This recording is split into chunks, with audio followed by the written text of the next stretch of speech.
There we go. Hello, everyone. Hi. Welcome to my channel. Thank you for being here. This is part two of a financial astrology, of interpreting a birth chart from a financial lens and perspective. I have the first video up on my YouTube channel. And if you're here for part two, thank you so much. And please go back and watch the part one to this. I share a lot of extensive information about interpreting your birth chart, and I was hoping to record this and just have a great time and peaceful time, but it's been extremely difficult. The landscaping team has been working on my neighbor's yard, and it's been about an hour that I've been trying to record this. It's been a really a challenge for me, handling a lot of noise and distraction. This is like my third attempt of recording in the past 2 days. So anyway, there might be some noise, and so bear with me. So this is part two of interpreting and finding the financial storyline thread in a birth chart. And so in my first video, I did go over a lot of information. So let's go ahead, and in this video today, what I'm going to be covering is more in depth of why on my journey with financial astrology, in the time that I've been learning, why the second house in astrology has become my foundation, my starting point when interpreting a chart. So I'm going to go into why the second house is a great place for you to start if you want to see where to go and where to start with your financial astrology journey. If you're just here to hang out, welcome. So we're going to go more in depth of why it's a good idea to start in the second house. And then I'm going to go into, in this video, going through the second house. And then to kind of dive deeper into the second house, I found myself wanting to know and follow the planetary ruler of the sign that's in the second house. And so I've been doing that when I've been interpreting charts from a financial perspective and lens. I've been following the planet ruler of the second house and to seeing where that lands on the birth chart, and if I can make any strong connections in terms of creating the storyline for a person, for an individual, so that way they can have more clarity, more insight, what some actionable steps might be, what are some things to look out for, so we can create a picture, and that way everyone can bring a little bit more financial stability in our lives, and abundance. And so so I'm going to go into the planetary ruler of the second house in this video as well, which stems from the second house. So that's a good connection there. And then I'm going to go into, after explaining the rulership, the planetary rulership of the second house following that sign, we're going to go through some actionable steps. And then we're going to go into what are some primary career pathways or entrepreneurship pathways that a person can take after looking at their birth chart, to seeing where they could be most successful naturally. So we're going to do that as well. So let's get started, because there's a lot of coverage and ground I want to make today. And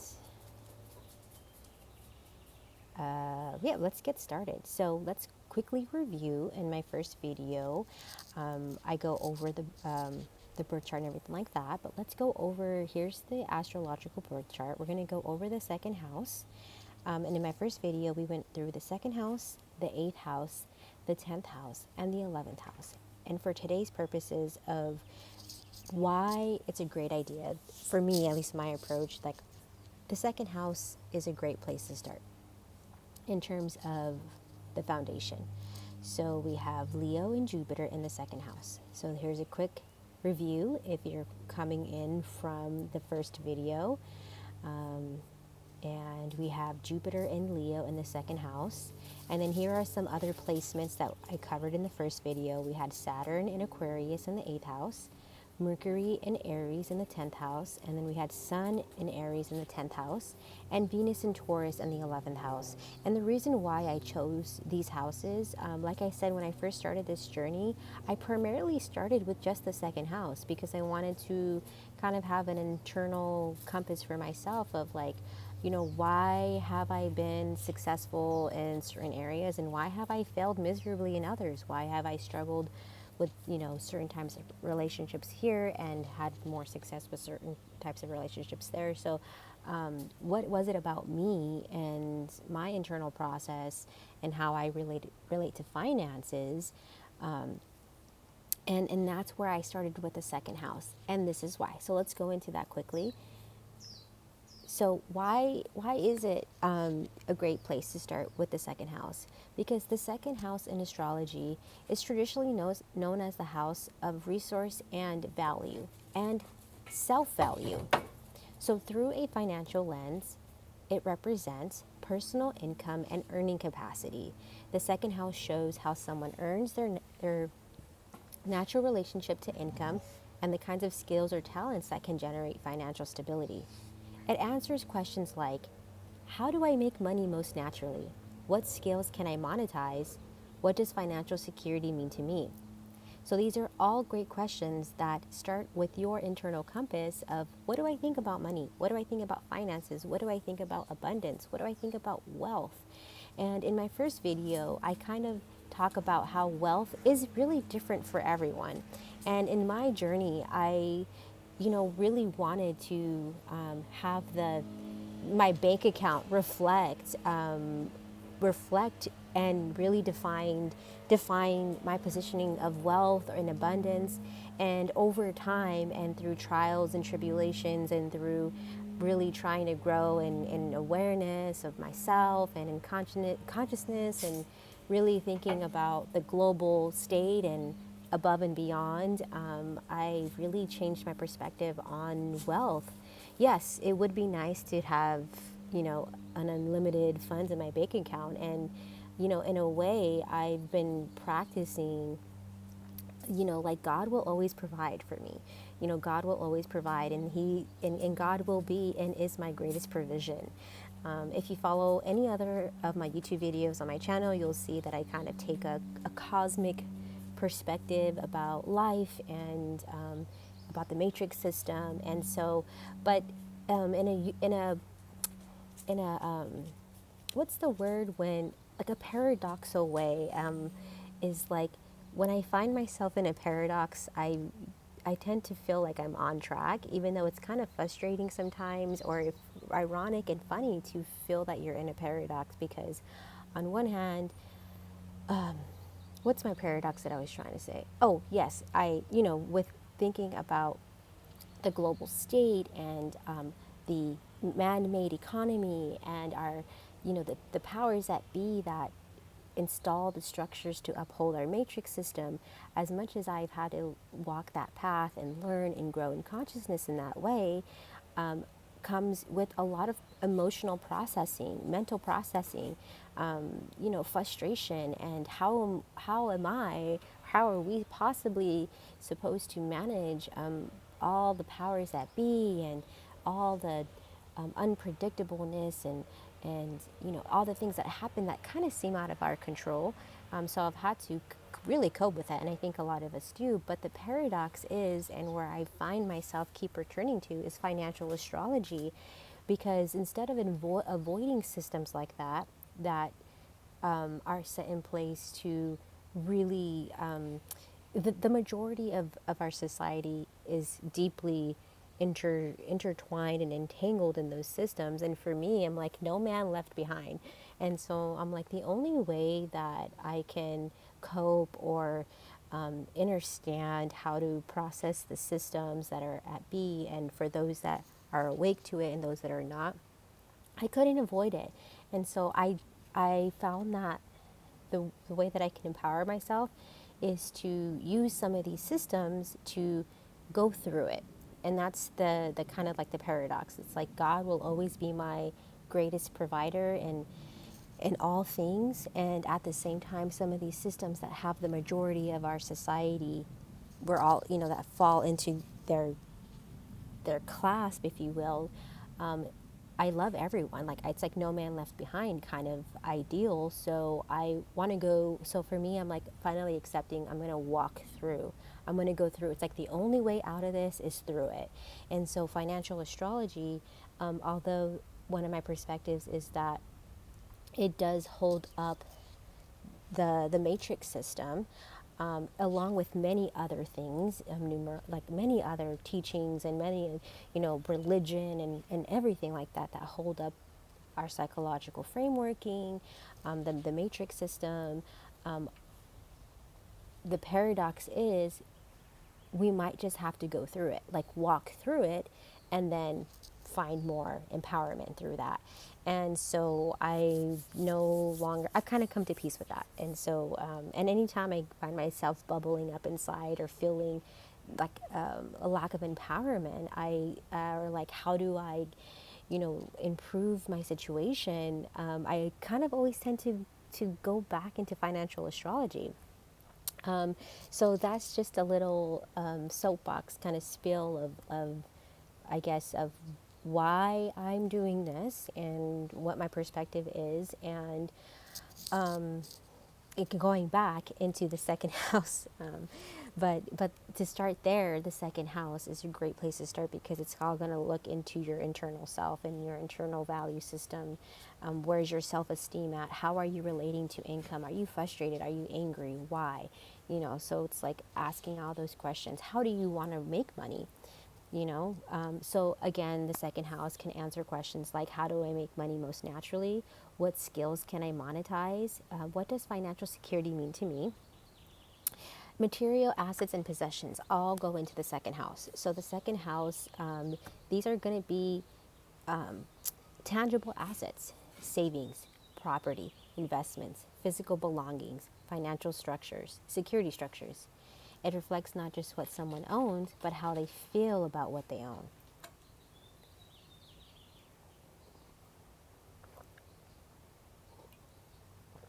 And going back a little bit to my kind of my standpoint is the second house also governs self-worth and the value system of around money and of your internal self. So the second house is deeply tied to self-esteem and personal value. There is a strong connection between self-worth, earning capacity, and financial stability. If someone undervalues themselves, it often shows up in this house as undercharging, overspending, or unstable income patterns. When strong and supported, this house indicates someone who understands their worth and builds solid foundations. Now, I thought about this whole concept about undercharging. Undercharging, in my realm. You can offer a beautiful service and not have to worry about, putting a monetary value on it. And so, again, that's where I have to kind of cope with things and say, like, if you do offer a service, like, like, unless the situation calls for where you don't have to charge, you can, kind of donate your service. But I think at this point in the game, for a lot of us, we have to keep that in balance, because as much as you might want to offer such a great service, whatever it is that you're doing, in my mind, I'm like, if I were a master healer, and a lot of these master healers, they don't charge, and they're not supposed to, but usually something is given in return. But for today's day and age, we can all use the financial, return for if you offer a service. So put a good charge on your service that you're providing, and then maybe in the future you can have, a pocket of reserve that you are donating. So if that calls for your higher self.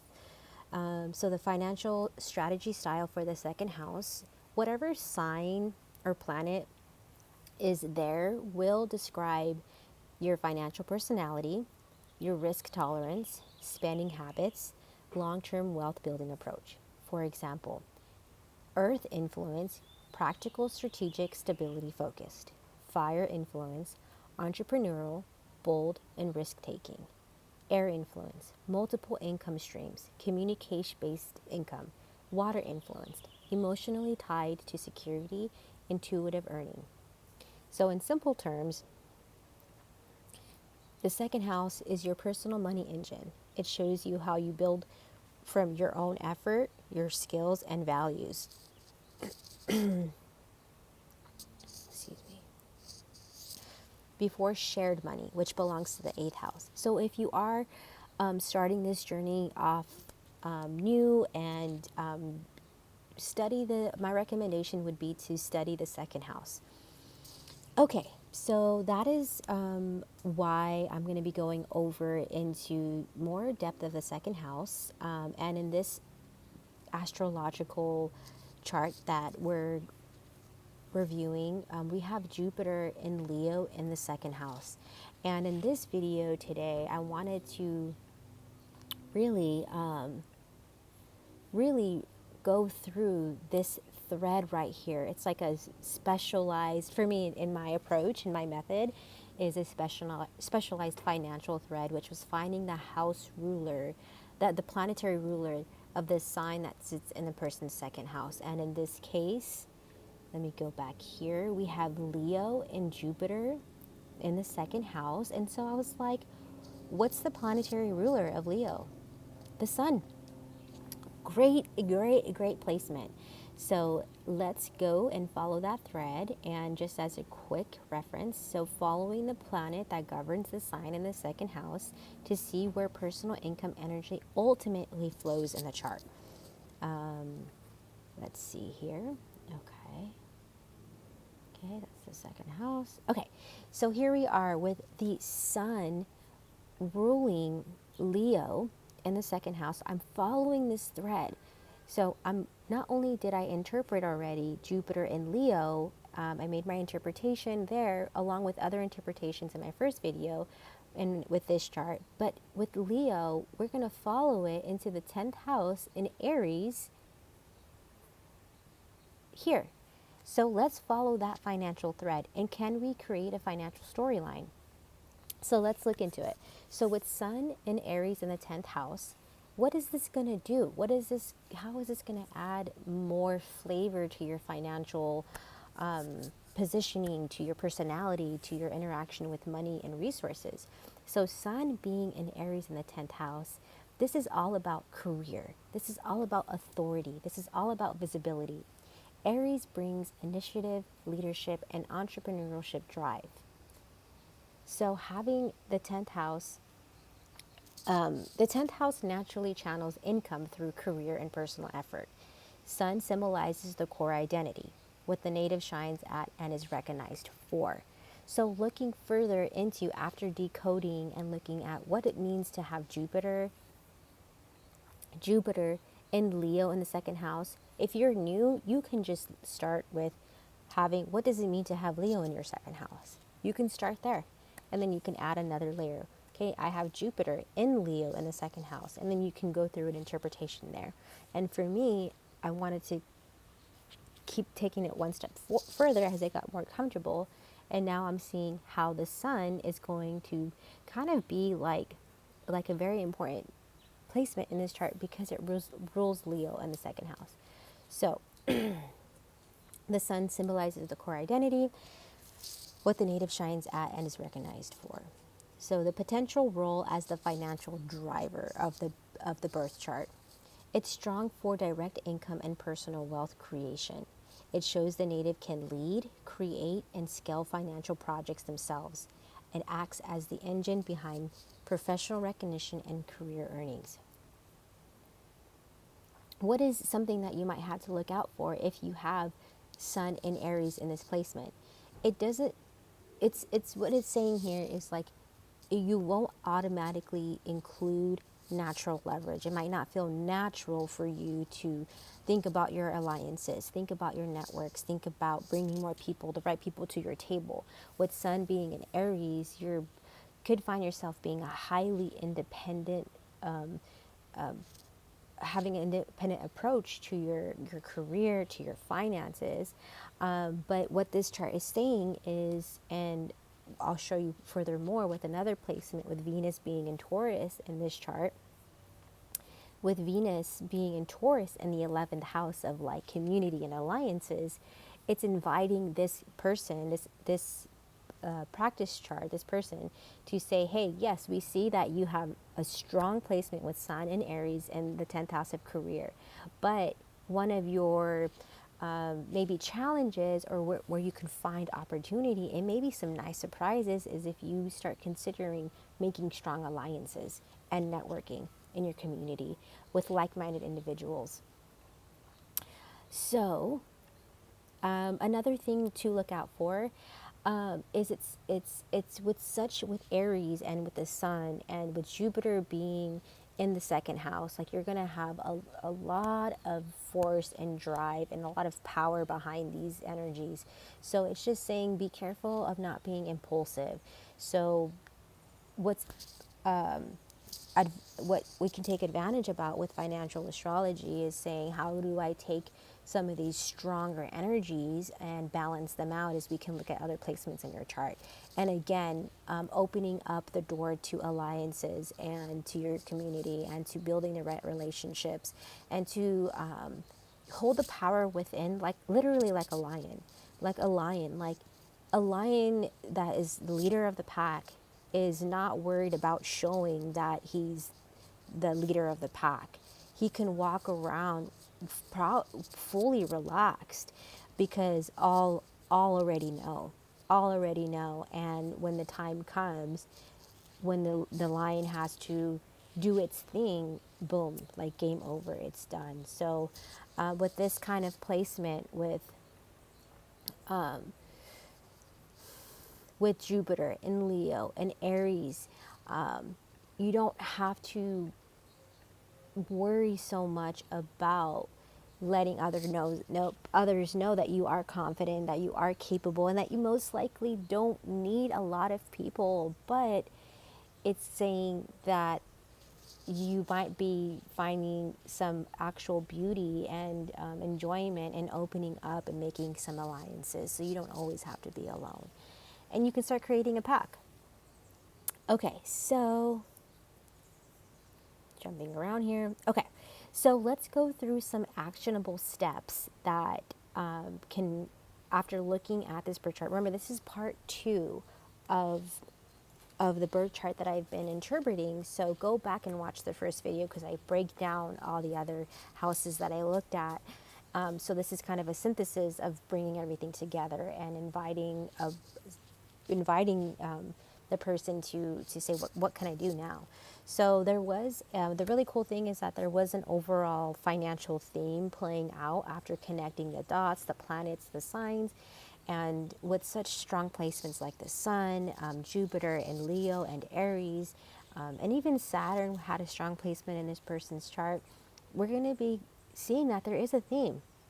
Bold personal income growth with strategic partnership for expansion as well. So step 1, let's look into Leo and Jupiter in the second house. So this is going to activate personal income source. So the focus is remain confident, build your skills, and once you have your skill set and once you know that you're good at what you're doing, at your work, you're going to have to become a leader. You're going to have to get out there and show yourself. And you're most likely going to want to do that with Leo being in your second house. So actionable strategies. Identify your core talents and monetizable skills. Take leadership or high visibility roles where you can shine. Expand income streams gradually. Jupiter rewards calculated optimism. Jupiter also brings a lot of good luck, but you have to be mindful and want to be mindful of it being too fast, too coming and going quickly. With Jupiter being very optimistic, it's a planet of good luck, and it may bring you good luck, but remember the goal here is to stabilize and to build a foundation. And so, yes, look at where you've been lucky and maybe try to have that luck, go back into the areas that you've been lucky to try to create a long-term stable flow of that instead of, going and gambling every weekend. Another thing that you can do is track your finances to see what's growing the fastest. With Leo being in the second house with Jupiter, income streams to prioritize, high visibility projects, public speaking, content creation, roles where you're compensated for leadership, creative or performance-based compensation, teaching, mentoring, or consulting. Your face has to be visible. You got to be out there. So caution, Jupiter can encourage overspending, overconfidence, track expenses to ensure growth is sustainable. That's the great word. We want things to be sustainable. As a milestone marker, once you feel your personal income is steady and growing, prepare to leverage Jupiter's optimism through career and partnership. I wish this was a real chart, and I wish I knew this it was a real person, because I would love to see how, after interpreting a chart like this, to seeing how someone who probably is very comfortable in their own skin, probably doesn't need a lot of strong alliances, but I would be really curious to see how they open up to partnerships and networking and alliances. That would be a really cool thing to see in this kind of chart.